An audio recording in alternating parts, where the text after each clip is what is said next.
And welcome into the Radio Days edition of Now and Next. I'm Dave Trafford. I got to sit in with Jerry Agar on News Talk 1010 and his Party for Two.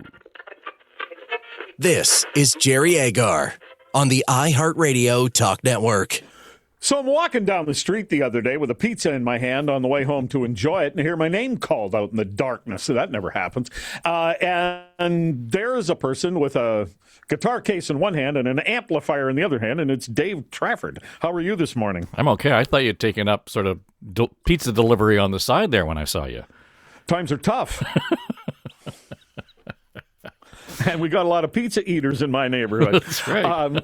Yeah. So turns out that Dave plays Thursday nights. Not every Thursday night. I found out this past Thursday. But Thursday nights in my neighborhood. What's the place called? Galway Arms. Yeah. On Queensway. All right, so I opened the show. I know you watch curling. I opened the show today here defending both the men's and women's rinks, Canada at the Olympics. Both, I don't know if curling itself accused them of cheating, but that's the headline from too many places. They cheated. And I said this morning, no, they didn't. They just committed a rules infraction, which happens in sports all the time. Yeah, I agreed. And it wasn't even the Curling Association. It was the Swedes, I think, they were playing at the time. And, you know, they accused them of double touching the rock. And it's a really technical thing. If the rock, you know, gets past the hog line, you're supposed to not be touching the rock at all, and away it goes. But when you watch the video, you see, okay, he kind of did touch the rock. Now, did it have an impact on the outcome or anything else? To your point, I'd be really shocked if barely touching your finger on that stone, just as it was leaving the past the hog line, actually made any impact or difference in the outcome of the that particular stone. I don't know, but so it wasn't cheating; it was an infraction, clearly. Sure. It's very much like, well, here's one in football. If you talk about whether it had any impact, you'll get a circumstance sometimes where one guy doesn't get off the field fast enough and they have too many men on the field. And you look at it and go, yeah, but he was headed off the field. It didn't have any impact on the play. It doesn't matter.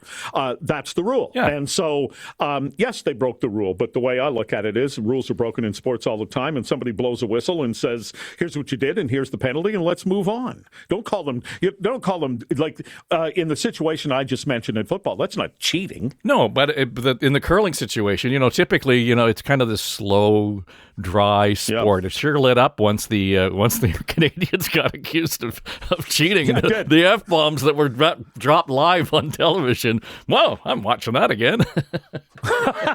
Do you think curling needs more of that? Oh, sure. A little bit of glove dropping, elbows up, it'd be fun. Broom dropping, right? You know, yeah. Oh, they've dropped the brooms. Here we go. So I guess we get to keep Crown Royal at the LCBO. Are you happy? Looks like it. I mean, I'm not a regular consumer of the Crown Royal. I'm not sure that beyond the performative part of it that it was going to make much difference. But, you know, when you looked at the deal as it was, $23 million sounds like a drop of, Crown Royal in the bucket. I mean, it doesn't really sound like it's going to make a huge difference to that southwestern Ontario community that's losing the jobs because they're, moving south of the border. So, yeah, I guess it's okay. But I'm not sure that the threat of taking the liquor off the store shelves was actually to the benefit of the community that we'd like to see. $23 million just doesn't sound like a lot to me. Okay, tariffs, counter tariffs, and bans ultimately affect consumers. I guess you can sell it politically sometimes, but I wish they'd stop it on both sides of the border. Yeah, agreed. The idea, all of a sudden, you were trying to count among your friends who are the Crown Royal drinkers and who are really affected by this. Not so many. But the people who are losing their jobs because of the movement, that's an issue. So let's get down to protecting those jobs and rehabilitating that economy. All right. Andrew Clark had a column. I talked about this a little earlier in the Globe and Mail, and I found it just highly entertaining. The headline on it is, looking at many neighborhoods, it seems the Toronto snow removal plan is wait for the sun. Yeah, I heard the forecast just before I came on, in the top hour news. Looks like Wednesday's going to be the best snow removal day of the year so far. We're going to have plus temperatures and rain. So look at that. Olivia Chow praying for rain. She gets it and scores big. As he points out in his column, nature is undefeated, and eventually you can do literally nothing and end up with no snow. But I don't know that that's actually the best snow removal Yeah, plan. I'm not sure that's a business model we should be adopting. Last night I was out with some of my friends that you saw at the Galway there last week, and they were playing at the Gull and Firkin on Queen Street, and pulled up in front, got parking, watched the show, and it was great fun, and off we went. But then the Waze app told me to take Kenilworth Avenue up towards and get out towards Woodbine. I would have sworn, Jerry, it was a one-way street until I kind of looked beside me and saw that there was signage going the other way. There was barely enough room for one car to get up that winding hill through the beach. And I thought, oh my God, these people have been snowed in on this, what is a fairly busy street in the beach for 3 weeks. There were cars that were just piled up with snow, and nobody's done anything to remove that. So, yeah, I think it's easy to say we're on top of it, but you're not. You're just not. I saw one car on Eglinton Avenue last week. It had a pylon stuck on the top of it, and like 2 feet of snow all the way around it. It's been sitting there on Eglinton for the last 3 weeks, and no effort to dig it out. Well, this is a large part of the problem, Dave, is that if we had to, because we just wanted to blame the city for something and we drove around finding little side streets off of side streets, oh, they didn't clean that street, that would be one thing. But there are problems on major thoroughfares in this city still. No question. And the idea that, we were going to fix this, and last year we decided that it was such a crisis that there was going to be, special attention to it, and we're going to make sure it never happens again. Well, it did happen again. I heard John Burnside on this morning on John's show talking about, these are events that only happen a couple of times a winter. And that's fine, except it's taking 3 freaking weeks to get rid of the one-day event. That's not the answer. So if we're going to fix this, we're going to have to spend the money to do it.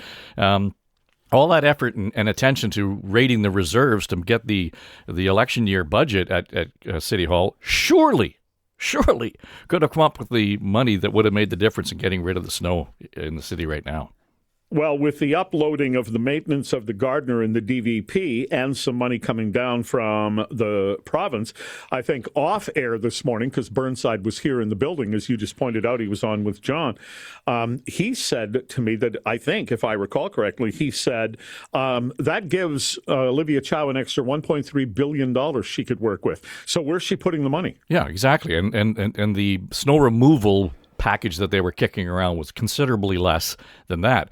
It's funny, one night I was driving up the Parkway, and clearly if the province is involved, they're doing their job in removing the snow, because they had a huge snow removal unit just cruising down the guardrail there, getting rid of all the snow on the Parkway. But still, Eglinton Avenue, at Yonge, you've still got piles of snow and cars snowed in. All right, City News has this article. Whether it is a mini sabbatical or an adult gap year, more people are taking extended work breaks. Could you see businesses being amenable to the idea of, hey, I've been working here now for 7 years. I need to take 6 months off. I don't think you'd be able to talk people into letting you do that as paid, but unpaid? Do you think companies would be cool with that? I think that there's some value in this, in as much as, you've got a pet project that has something to do with the work you do. So you decide, you want to explore more about whatever story is really kind of exciting you, but you don't really have the time to do on a daily basis on the talk show. So if you were able to make the pitch and say, here's how we're going to do this, here's what I'm going to bring back, and it's similar to what would happen in an academic setting, right? When they take a sabbatical, they have to come back with some work that they can show.